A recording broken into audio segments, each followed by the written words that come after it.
ഇരിട്ടി ഉളിയിൽ അത്തപ്പുഞ്ചയിൽ കാട്ടുപന്നി ശല്യം രൂക്ഷം. കഴിഞ്ഞ ദിവസം മേഖലയിൽ ഇറങ്ങിയ കാട്ടുപന്നി അതുൽ നിവാസിലെ സി കരുണന്റെ വാഴത്തോട്ടം നശിപ്പിച്ചു. കാട്ടുപന്നി ശല്യം മൂലം കൃഷി ചെയ്യാനാകാത്ത അവസ്ഥയിലാണ് കർഷകർ.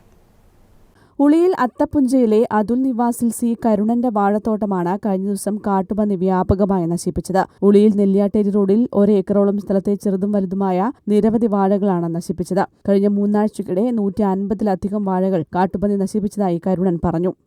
3 മാസത്തിൻ്റെ അടുക്കായിട്ട് ഇപ്പോൾ ഒരു 100 കണക്കിന് വാഴയാണ് നശിപ്പിച്ച് പല പ്രാവശ്യമായിട്ട് ഇങ്ങനെ.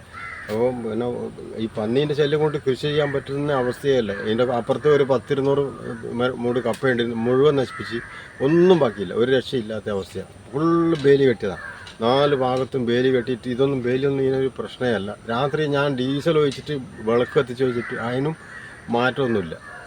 അപ്പോൾ ഇങ്ങനത്തെ ഒരു അവസ്ഥയിലുള്ള ഇപ്പോൾ സ്ഥലം പാട്ടത്തിനെടുത്ത് വായ്പ എടുത്താണ് കൃഷി തുടങ്ങിയത്. കൃഷിക്ക് ചുറ്റിലും വേലി സ്ഥാപിച്ചെങ്കിലും ഇതൊക്കെ പൊളിച്ചാണ് കാട്ടുപന്നി കൃഷി സ്ഥലത്തേക്ക് കയറുന്നത്. കാട്ടുപന്നി ശല്യം മൂലം കൃഷി ചെയ്യാനാകാത്ത അവസ്ഥയിലാണ് പ്രദേശത്തെ കർഷകർ. News bureau, Iritty.